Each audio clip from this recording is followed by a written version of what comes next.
So here I am in this magnificent medieval chapel with a beautiful rosette window at the very top. And Jesus is on the right-hand side. And I'm standing in the aisle with my guardian angel on my left.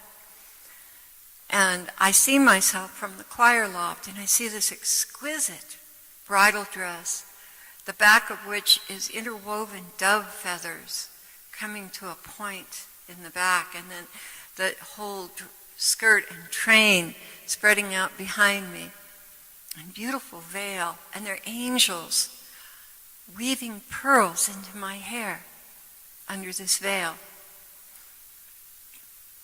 And as we started to move forward, I caught sight of the Lord, and he was magnificent in white, beautiful white gown that was very luminescent. And our eyes met, and I nearly died from love. When he looked at me, my whole being was penetrated with such intense affection and love and appreciation, unbelievable emotion that I've never experienced before, ever.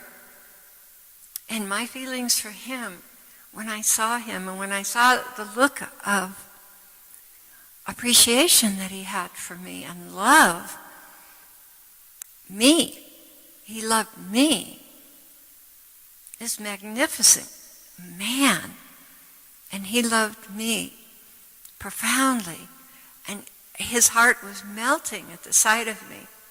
It just completely undid me. I was just totally unraveled. I couldn't think beyond the next moment. And my angel began to lead me towards my Lord. And I realized that the angel was going to give me away to the Lord, because my guardian angel had been with me all my life, and he had prepared me for this very moment. This was his greatest honor, the pinnacle of his experience, to bring me to my beloved.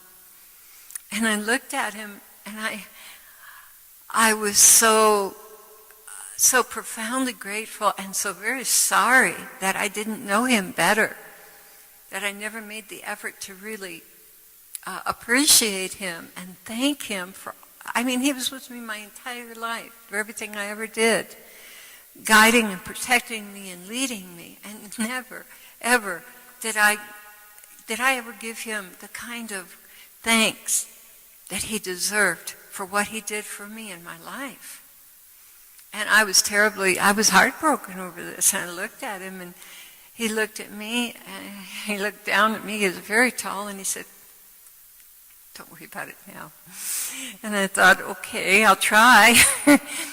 And I returned my focus to the Lord, who was yet ahead of me. And when my angel presented me to the Lord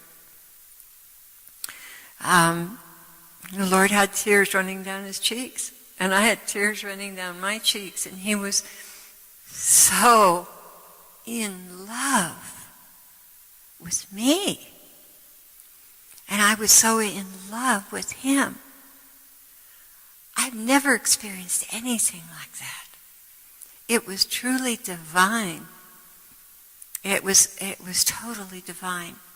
And after we exchanged vows with one another, we turned and faced the pews, and the Lord took my hand, and all of a sudden we rose up and up and up and up through that rosette window, which now I remember there was a beam of light coming down from that window, and we rose up into that beam of light, and I found myself in heaven.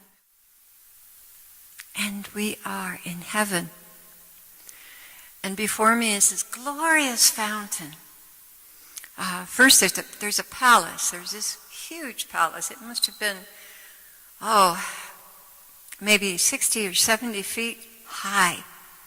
And the entrance was probably about 50 or 60 feet wide. But there was this beautiful round fountain outside as you would pass through it to enter into the castle, or the palace actually. Something on the order of the palaces that they have in India, the Taj Mahal, something like that, polished marble floors. This beautiful white marble fountain reminded me very much of Buckingham Fountain in Chicago, where I grew up, and beautiful colored water flowing out from it, all around, flowing out. Beautiful. It takes your breath away. And this was the introduction to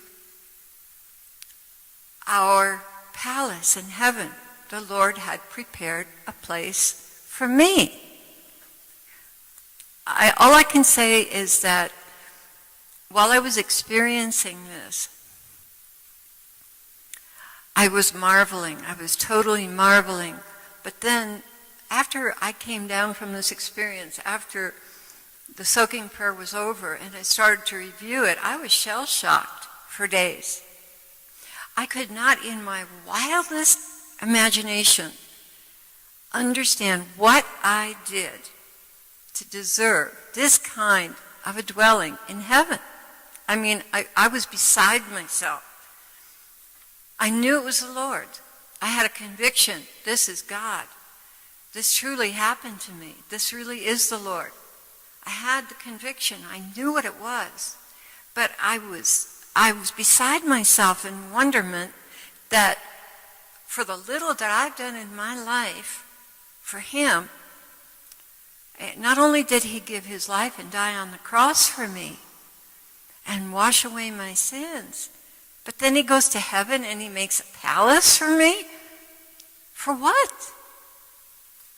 And this is where I'm saying that this experience in heaven is a little different than the experiences that I've heard, from other people in heaven, only because the Lord was trying to reveal to me his love. Not what I did, not my accomplishments, his love. And you would not believe this place. Everything in that palace really, really made me joyful and happy. First of all, there were 7 waterfalls. I love the number 7 to begin with, but there were 7 waterfalls. The waterfalls were 30 feet high. And there were 3 going along one side, 3 going along the other side, and at the end was one very long 40 or 50-foot waterfall. And in between the waterfall were these beautiful spruce trees and ferns and lilies and, oh my gosh, all the things that I love, I just love.